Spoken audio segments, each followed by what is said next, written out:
Assalamualaikum, selamat sejahtera dan salam Malaysia Madani. Bersama saya Fazril Hisham Afandi dalam Berita Pagi Sarawak edisi Sabtu 23 Mac 2024. Sarawak akan menubuhkan lembaga pelabuhan pusat untuk mengurus semua pelabuhan di negeri ini. Premier Sarawak Datuk Patinggi Tan Sri Abang Johari Tun Openg berkata ia melibatkan pelabuhan Kuching, Miri, Tanjung Manis, Sibu serta pelabuhan Bintulu yang bakal diuruskan dalam satu bumbung.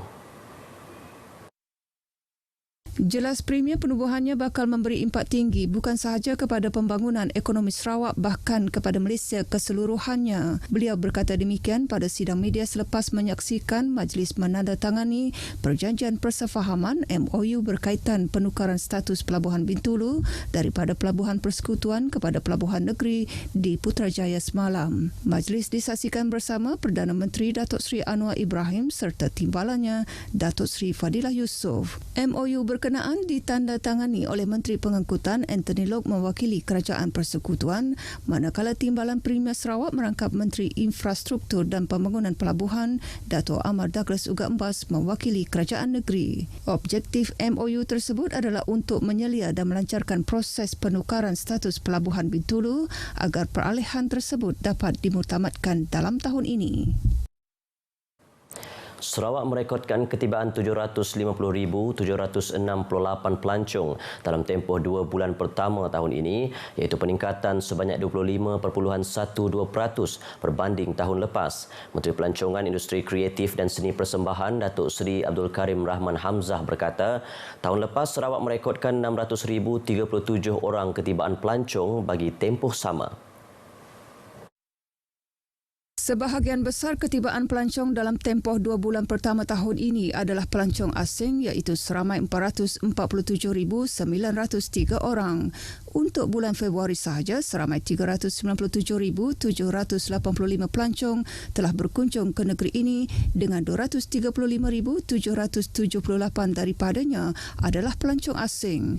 5 negara yang menyumbang kehadiran tertinggi ialah Brunei, Indonesia, China, Singapura dan Filipina. Sehubungan itu, beliau positif sasaran ketibaan 4 juta pelancong untuk tahun ini akan dapat dicapai. I think we should be able to hit that target much earlier. If suddenly we keep our fingers crossed, if suddenly it hit 5 million, that would be the biggest number that we have ever achieved.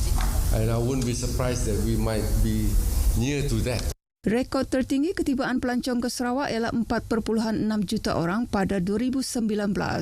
Beliau menyatakan demikian dalam sidang media selepas merasmikan Majlis Pelancaran Festival Muzik Hutan Hujan Sedunia 2024 di Kuching.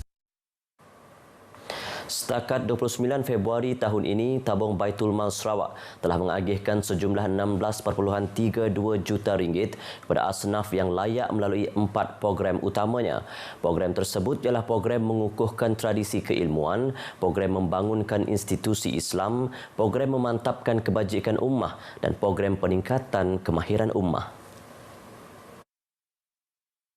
Di Sibu Sempena Jelajah Ramadan RTM 2024, Tabung Baitul Mal Sarawak turut menyantuni golongan asnaf, antaranya pelajar tahfiz dari salah sebuah pusat tahfiz di Sibu. Seramai 260 orang yang telah menelan belanja sebanyak RM127,000.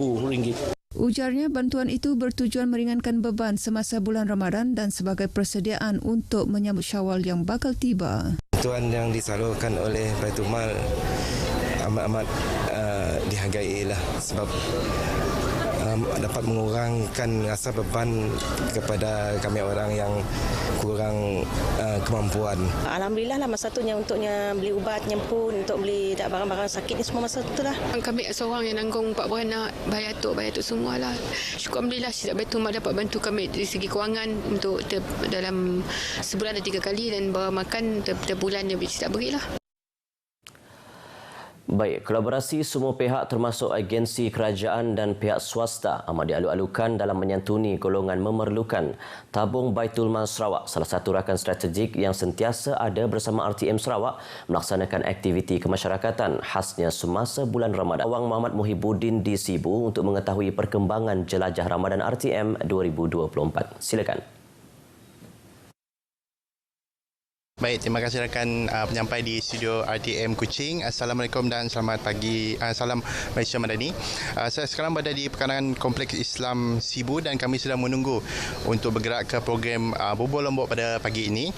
Sebenarnya program Jajah Ramadan telah berlaku sejak semalam dan untuk mempericikan program pada hari ini bersama saya iaitu Pengurus Besar Tabung Baitul Mal Sarawak iaitu Datuk Abang Muhammad Shibli, Abang Muhammad Naili. Jadi Assalamualaikum, selamat pagi Datuk. Waalaikumsalam dan selamat pagi. Okay, baik Datuk. Mungkin boleh Datuk terangkan berkenaan dengan program yang telah berlaku semalam dan akan berlaku pada hari ini. Ya, alhamdulillah. Semalam kita telah mulakan dengan program Jelajah Ramadan dan ianya amat bersesuai sekali dengan pihak kami yang telah dilakukan oleh pihak RTM.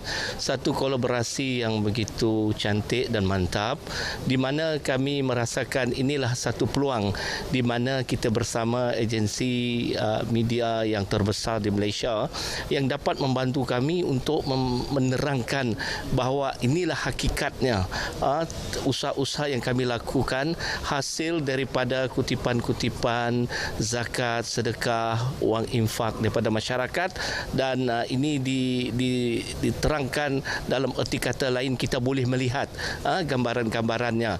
Jadi apa yang kami lakukan ini sebenarnya dilakukan sepanjang tahun tetapi bersesuaian dengan kolaborasi ini kita berharaplah ianya dapat diteruskan supaya ia boleh membuka mata semualah bagaimana institusi zakat, institusi Baitul Mal yang sebenarnya telah melaksanakan tanggungjawab dan amanah yang telah diberi kepada mereka dan kita berdoalah apa yang telah kita serahkan kepada para penerima ianya dapat memberi kesan dan mungkin mereka dapat memikirkan bagaimana dapat mengubah diri supaya terlepas daripada kitaran kemiskinan itu.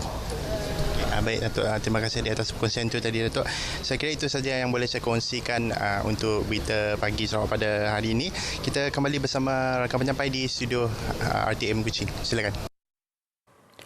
Terima kasih Abang. Kempen My Safe Food bakal diperluaskan ke pasar malam selepas sambutan Hari Raya Aidilfitri berikutan kejayaan penganjurannya di Bazar Ramadan.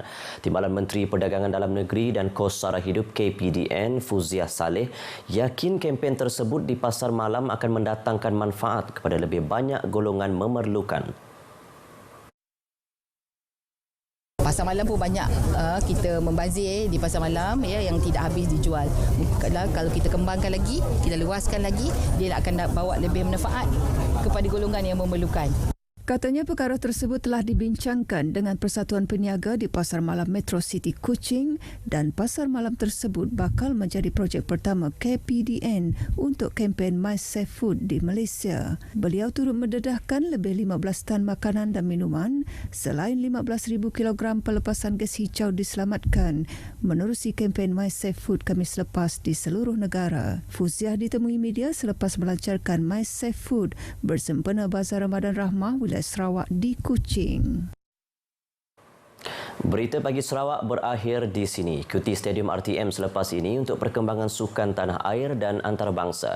Dari sungai hingga segara, Palestin pasti merdeka. Assalamualaikum.